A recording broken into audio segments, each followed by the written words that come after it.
Welcome to episode 104 of the BCF ORG podcast, The Business of Business.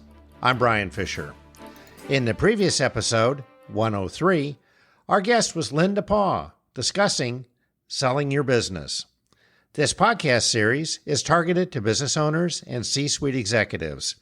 It reflects my 34 years as a business owner and subsequent years as a business mentor and consultant. It focuses on the various subjects and topics to help you run a successful, profitable business. They're approximately 15 minutes long, so you can listen while commuting. And hopefully, you'll find one or two takeaways to implement per episode. Today's episode discusses entrepreneurship with Jose Berlanga. Based out of Houston, Texas, Jose is an entrepreneur and real estate developer of the Onyx Land Partners. In every facet of his life and endeavors, Jose is a force of unwavering tenacity. Led by his passion and curiosity for the business world, entrepreneurship came naturally to him. Jose's entrepreneur pursuits have spanned numerous industries, with one thing remaining constant: his persistence and level of involvement. Jose has achieved multimillionaire status 4 distinct times in 4 separate industries. Each of these successes was a feat of starting from ground zero and meticulously rebuilding his wealth. His journey has involved constructing complex business infrastructures, only to lose them to factors beyond his control, such as economic downturns, currency fluctuations, and world financial crisis. In between his 4 multi-million-dollar endeavors, there have also been other businesses. And despite facing monumental setbacks, Jose has consistently risen from the ashes of lost enterprises, reinventing himself, venturing into new industries with renewed vigor and determination, and found even greater success in each new endeavor. Let's welcome Jose Berlanga. Jose, welcome to the BCF ORG podcast, The Business of Business. Brian, great to see you. Thank you so much for inviting me to your show. Thank you for joining us today, Jose. Jose, I'm always interested in people's stories. What's your background in becoming the entrepreneur and real estate developer of the Onyx Land Company? Well, I'm one of those entrepreneurs that has been in this field my entire career. I have been an entrepreneur from day one. I've never worked for anybody. Very interesting, but I don't know what it feels to work for someone from day one. I was lucky enough to start a business while at the same time that I was going to college. And that gave me the opportunity to build it while I was still very young. And I ended up not needing to go knock on doors. And I also thought it's a contradiction, because being an entrepreneur requires a high level of confidence. But I was insecure about my ability to go and get a job and knocking on doors and being accepted as an employee. I didn't feel like I had any specific talent or any particular abilities. So what a contradiction. My insecurities forced me to start looking for opportunities and creating a business. That's how it all started. Wow, that's really interesting. I think you're the only person I've ever met that I know of that never got a paycheck or had a job. I don't know the feeling. It's great, but it's also very scary, because eventually you get used to it. But I don't know that feeling of knowing that Friday comes around and I'm going to get that paycheck and my week is resolved. I've had the opposite, where I feared for tens of years, for decades, I've feared Fridays, because I need to come up with enough money to pay payroll, vendors, contractors, and some years better than others where it's not a problem, but some of them where I didn't raise enough for the week, and now I have to figure out how to go about it. And so, the end of the week, it's always been a tough time for me. Welcome to the world of business ownership. Yeah. It's underappreciated, and a lot of us don't realize some of the complexity. Boy, that's for sure. Jose, this episode's about entrepreneurship. Could you touch on the emotional and the mental journey of business ownership? Well, there is so much to it. It's certainly, as they say, it is lonely at the top. If you get to ever reach the top, the transition from building a business, from starting from scratch, you feel empowered at first, you're motivated. But once you start facing those obstacles, the setbacks, which are always there, it's an illusion that the success of a business is linear. There is no such thing as just a straight line when things work your way. I've heard so many years I've been in business, and I complain about this to my team, to my wife, to my family. Even decades later, things rarely ever happen the way I planned them. And it starts taking a toll on you. It wears you down because every day you do your best. You get up, you get ready, you hit the list of things to do, you act responsibly, you take care of every little thing that you can possibly think of, and then some. You're proactive, you're tenacious, but destiny and the world and the universe has other plans for you very often, where somehow, no matter how well you prepared and how hard you work, there are these outside components like markets, competitors, changes, economic cycles, so on and so forth. Right now, I'm facing interest rates, politics, and you go, wow, I mean, there is just no way of getting this right. And the secret is, I mean, I always tell people, hey, you're gonna feel tired, sometimes depressed, sometimes down, defeated, but you just have to keep going. I mean, you cannot avoid the problems that are going to come and knock on your door, whether you look for them or not. They're going to come. It's inevitable.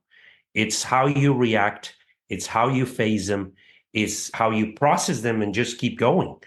So there's no way around it. It's going to get tough in the business world, one way or the other. We're speaking with Jose Berlanga, entrepreneur and real estate developer of the Onyx Land Company. Picking up or expanding on that last question in your answer, what does true resiliency look like in business when so much is out of your control? Mental power. Before you and I were talking about resilience, persistence, and the fact, if you only knew how many days I wanted to walk away from this business where I just had enough, whether it's in the real estate investing and developing, building, and other businesses that I've owned in the past, there are so many days when you're just ready to throw the towel and say, enough. Why am I doing this? The days are endless. I'm working, 18 hours a day and not even getting to the tip of the iceberg and not even reaching some of my basic things to do.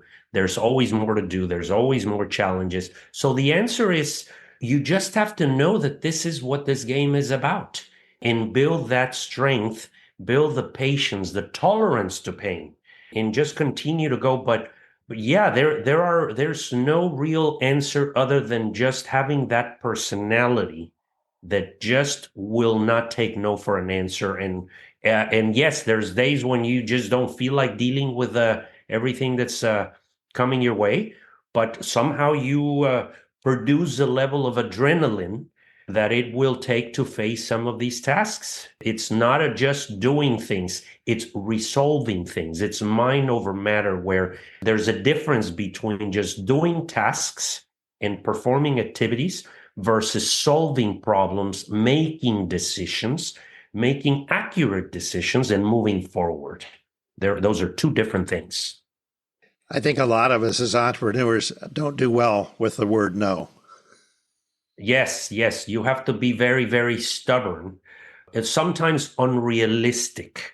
I've been told that not only myself, but the personality of a business owner, a leader, an entrepreneur is someone who really will not accept the alternatives, will not accept failure, even when it appears to be pretty obvious that something is not working. If you just keep going and focus on your objectives and your goals, that persistency and that stubbornness may turn into something. So the Christopher Columbus kind of syndrome, that everybody's saying that no, it's dangerous, it's scary, why do it? But if you take the gamble and you might run into something worth it. So that's the mentality, I guess, that you have to acquire and the emotional strength. But I'm going to tell you, it's not easy. There are many days when you just don't want to run into this level of stress, let's call it. I agree. I know there were days for myself where it was like, why am I doing this? Yeah.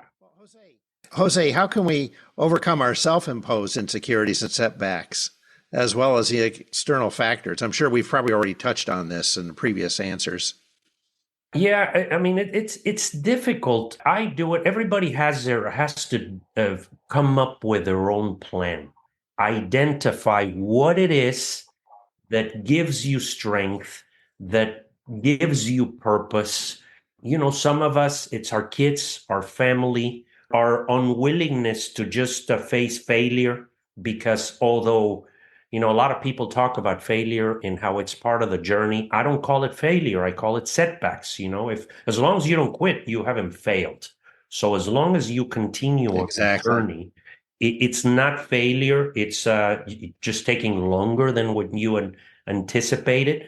I tend to help myself by not necessarily focusing on the daily results and on the on the profits, on the short-term profits. Yes, we need them. We need to make money. We need to get somewhere, but it doesn't happen every day. If you understand that some days you work very hard, but you got nowhere, and that it's kind of normal in business and entrepreneurship, and get to live with those results, that no matter how hard you worked, you feel like you really got nowhere. And focus on the mission, focus on the long term, focus on the product, the service, perfecting your strategy, perfecting the steps and the sequence of events that will get you there, and stop focusing too much on the immediate results. It starts making a little sense. And that's kind of how I'm able to deal with the process and with some of these periods of time where things are not working my way. I just tend to stop thinking about the short term and the immediate results. Very good answer. Is you're setting your goals and objectives and keeping your eye on the ball and keep moving forward regardless of what. Yeah. Everyone has we talk about who are we doing this? Why are we doing this? Many of the examples in businesses, not only transactions or companies that I've owned, I've always seen much more success when there is a purpose more than just a financial objective. The more I focus on the money, the more I focus on the outcome, the more I look at a projection. Although, again, as I said, you need them.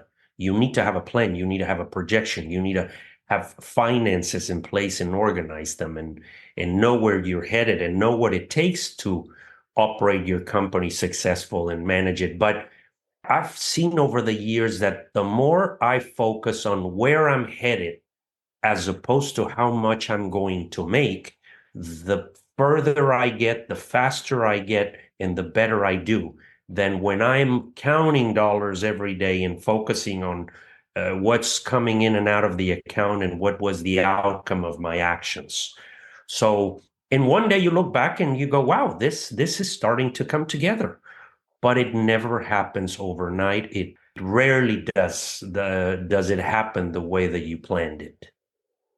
We're speaking with Jose Berlanga, entrepreneur and real estate developer of the Onyx Land Company.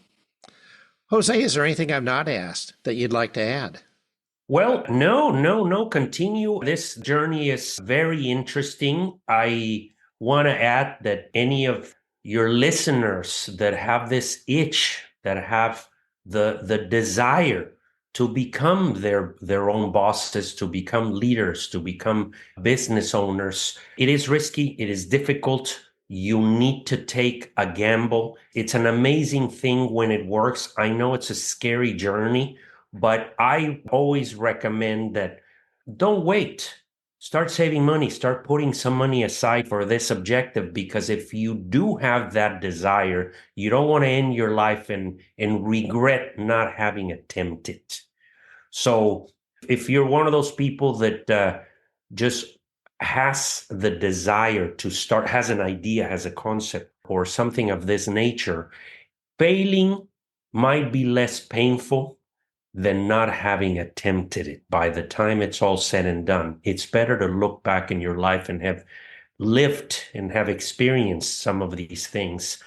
And yes, again, there's some days when you are going to wonder why you're doing it, but it's very rewarding at the end of the day. This life of entrepreneurship, I believe that it's worth it.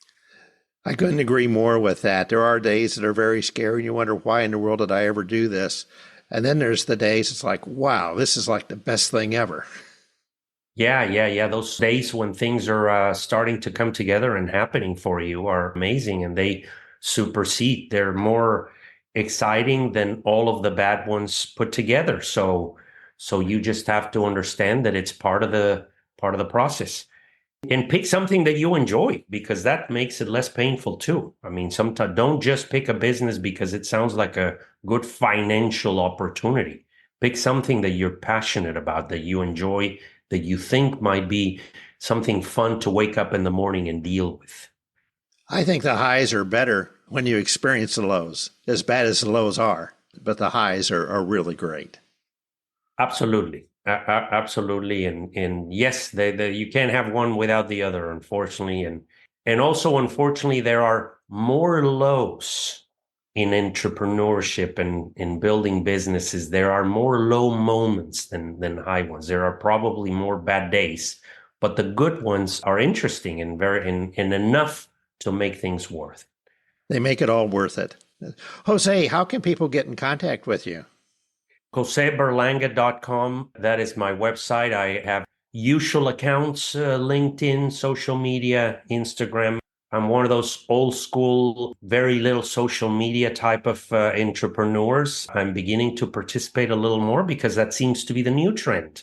I've been such an anonymous business operator, and now I'm understanding that social media is the new era. And that's how we need to all think about rediscovering ourselves and adapting to the business world. So yes, I'm beginning to do a lot of these fun things, but for now, my social media accounts and my website, JoseBerlanga.com. Jose, thank you for joining us today on the BCF ORG podcast, The Business of Business. Thank you, Brian. Great to be here.